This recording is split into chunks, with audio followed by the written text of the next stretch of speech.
everybody, welcome back to Record-ology. Okay, we are going back to our roots with this show because there's entry level and then there's entry level. I went on Amazon to procure the cheapest, most affordable, least expensive record player I could find. Now, didn't look for the best, I didn't look for high quality, I didn't look for any brand. I was purely shopping on price. And I think it's fair to say that people that are new to this might do this. Now, are they falling into a trap? Time will tell. So we reviewed, hundreds and hundreds and hundreds of turntables and record players of varying quality over the years. So let's see how this stacks up. Maybe it'll be pleasantly surprising. It's a Bluetooth turntable player. That always cracks me up. So you can play your turntables on this, kids. Alrighty. Packaging so far, it's okay. We've got a bag of accessories, we've got a power supply, and the turntable itself is in this foam. Hope you guys are having a wonderful day, doing whatever you're doing, getting ready for Christmas. We're only a week or so out now, less than a week. It's hard to believe. Hope you guys enjoyed all the Christmas content. Got some more things that we're excited to share with you guys. All right, so here it's an all-in-one unit. It's got built-in speakers, everything you need right out of the box to play records. And this is definitely firmly in the camp of record player versus turntable.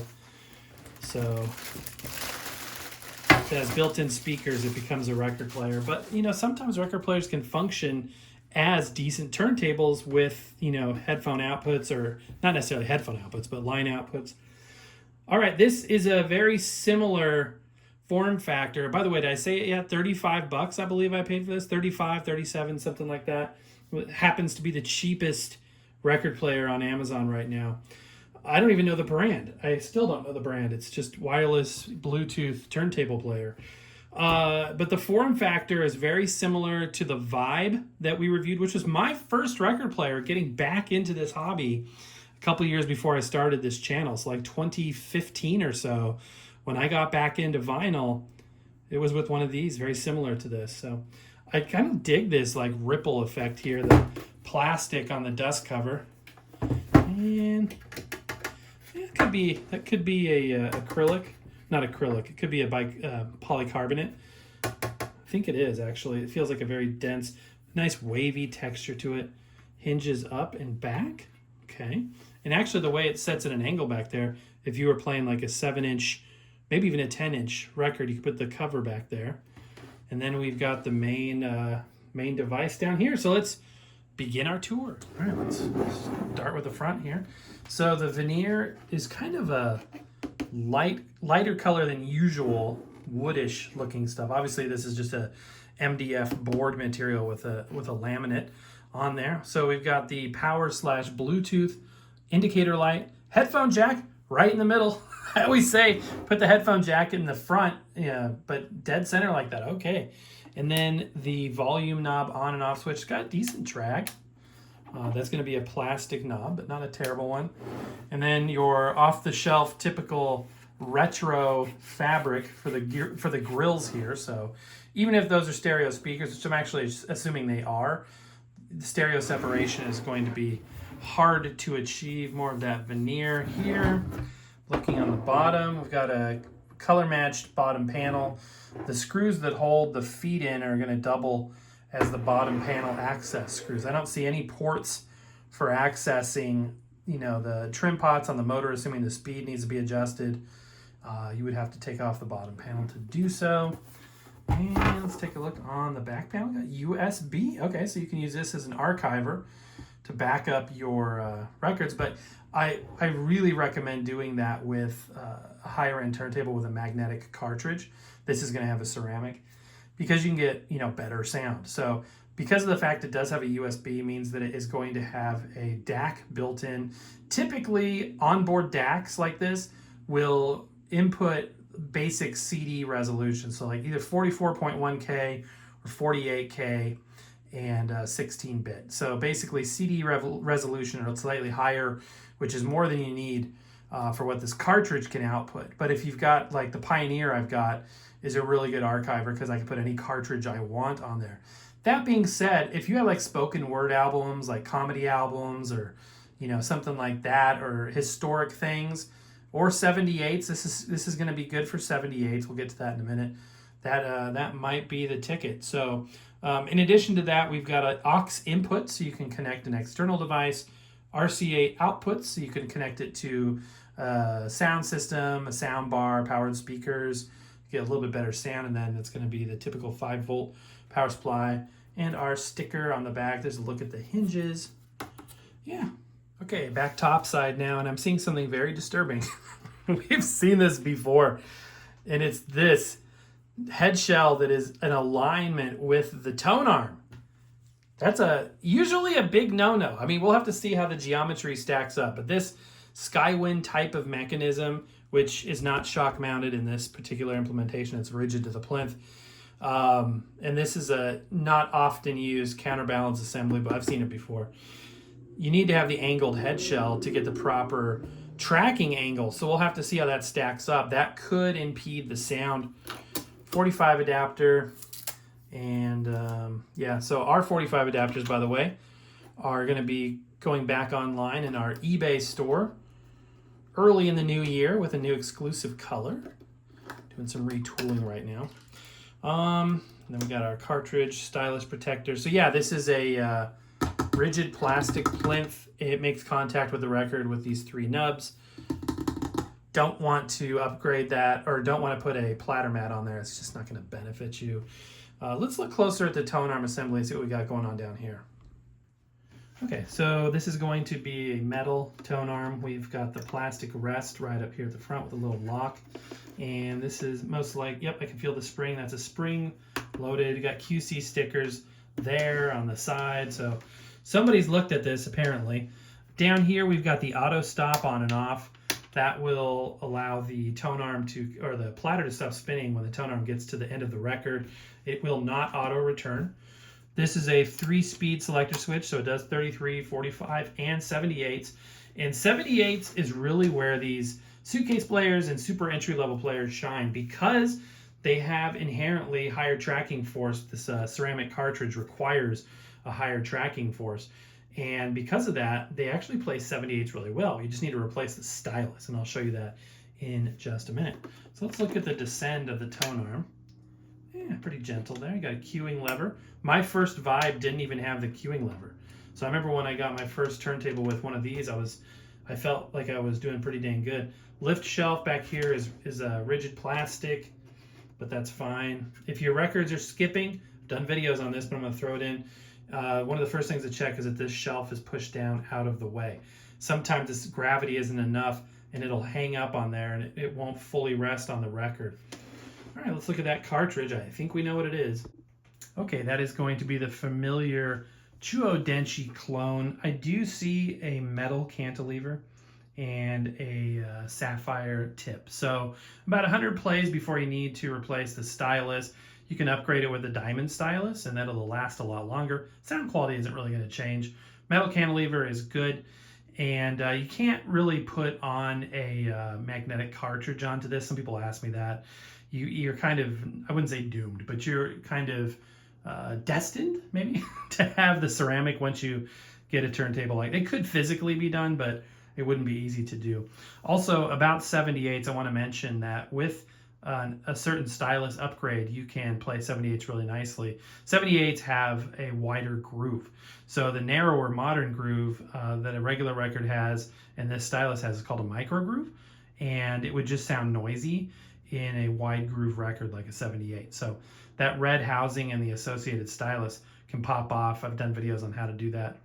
And you basically put on the wide groove stylus and it'll play those 78s wonderfully. See what the accessories are. So we've got a little color guide to replacing the belt. That's nice. It's belt driven. RCA cables right there. It's nice that they include that as well. Then our power supply is in this plastic bag here. It's going to be your typical 5-volt power supply there. So go ahead and get this connected. Okay, let's test out the basic functionality. Turning the knob on and then starts spinning when you rotate the tone arm over the edge, and then it's on auto stop mode, which means it starts automatically, and then when it gets to the middle of the record, it stops automatically. If you don't have that engaged, it's just always spinning as soon as the turntable is turned on until you turn it off. So what I want to check is the alignment of that head shell being in a, usually these are, if you don't wonder what in the heck I'm talking about, it's very odd to have a straight tone arm and a straight head shell. They usually are angled because the geometry of the relation of the tone arm to the spindle and the record itself would mean that that is not in the groove straight. I'll show you what I mean. All right, if I take an alignment protractor like this one right here, this will help me show if the stylus is aligned properly. I should be able to put the needle in these two spots and have it basically be aligned with those grid lines. So if I put it here, you will see that it's heinously out of alignment. So it is not even going to track those angles right. I bet this one will be a little better. Yeah, but even this isn't straight, as you can see. So that's really going to limit the pro. I don't know why this is the second one in like the last year I've seen with this terrible head shell that isn't even a proper head shell. So that is going to impede its, I don't even need to listen to it to tell you that that's going to seriously impede everything from the stereo to the sound separation and possibly even distortion. It could be horribly distorted. So let's test the tracking force next. Okay, I'm expecting 5 or 6 grams here. Oops, I want to make sure we're zeroed out here. Okay, we're zeroed out. And 4.5. Actually a little bit lighter than I expected. So it won't do any damage to your records because of the weight. It might do some damage to your records because of the tracking angle. I would not be putting my prize records on a tone arm with this sort of tracking because the needle's meant to go straight through the groove, not, you know, at an angle. That was like a 30-degree angle. So no bueno so far. No bueno. All right, let's go ahead and listen to it. Well, golly, it's Jim Neighbors. Wonderful voice. But this is like a thrift store record pretty much. You can find these. Let's go ahead and, that's a really nice condition Columbia. Look at that. Okay, well, if there's any issues, we'll know it's coming from the turntable and not the record. But let's go ahead and spin it up. Just an ambient test with record players. I don't like to do the direct feeds as much, and I have done, sometimes I do it.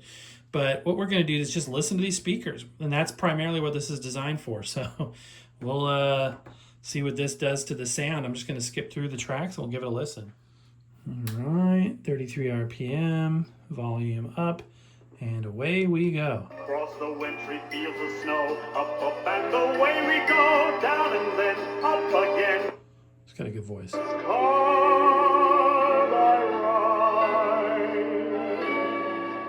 I mean, it's not as bad as I thought it would be. I actually don't hear any distortion, but with the ceramic and with these small speakers, you know what I mean? Like, if you hooked it up to a big sound system, then you might hear it. But it's not, I thought it would be like really crunchy sounding right out of the bag, but it's not.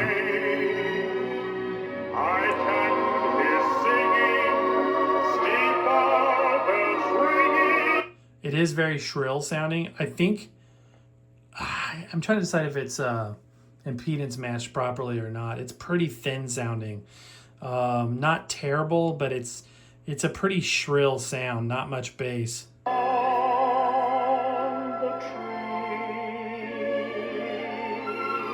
Just realized we didn't check the speed. We'll need to do that in a minute.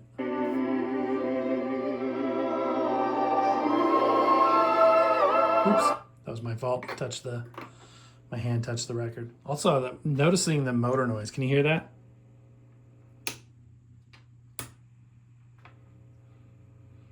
There's like the normal motor noise, but then there's almost like a little bit of a hum. Interesting. I noticed this too when you turn it on. It starts immediately going into Bluetooth pairing mode. So if you don't want to listen to your Bluetooth device, which would be your phone or whatever, this receives Bluetooth, doesn't send it, just receives it. So if you wanted these fabulous speakers to play your phone music, then you could connect it like that. But if you don't want to do that, then you've got this thing flashing. Just for grins, let's test out the anti-skate. I'm guessing there probably is none, but yeah, who knows? All right, something interesting to put onto the record player. Let's go with another pocket rocker just for grins there. Get her spinning and see what happens. I'm impressed.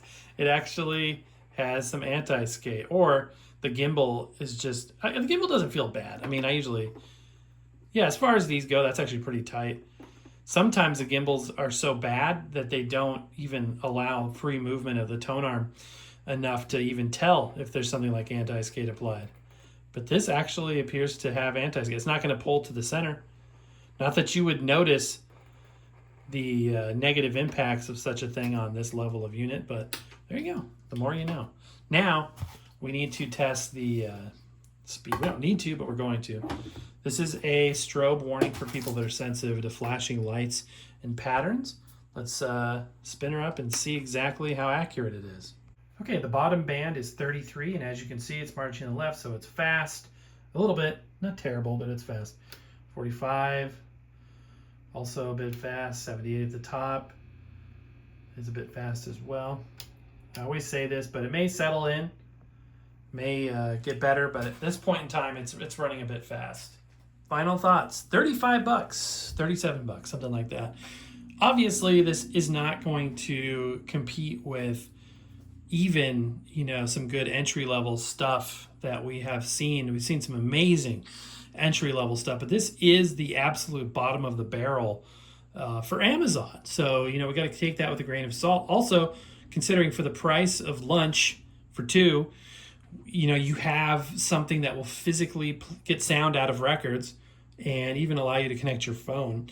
So taking it for what it costs and what it is, it's actually amazing they can pull off anything at this price point. But yeah, I mean, it would be a very, very entry level, gift to somebody, or, maybe even a purchase for themselves to dip their toe and say, wow, this could be a lot of fun, but I, almost immediately want to upgrade when I can. I also know that there's people that are on such incredibly tight budgets that coming up with $35 for something non-essential is a significant sacrifice. So I don't want to disparage people that this is all they could afford. And, I am an optimistic person, and I'm not going to say, much negative, but I'm going to say that it is very entry level, but I would not say that a person could not have enjoyment out of it. So I'll leave it right there. 35 bucks on Amazon. If you want to see for yourself, a link down below. As always, thank you so much for watching. I want to hear from you and really get your opinion on something like this. What would be the best use case possible? Now, I know the people that are, put it in the dumpster, hit it with a mallet. But for the people that are serious, and like, could you see this maybe as a second system in an office for maybe playing spoken word records, or, some music in the background quietly, or, who knows, maybe in an office. I don't even know. So let me know down in the comments what you think. And that is going to do it for today. Merry Christmas, you guys. I hope you're having a wonderful, wonderful season. We got more fun planned. Stay tuned. But that's going to do it for today. Happy record hunting. We'll see you next time.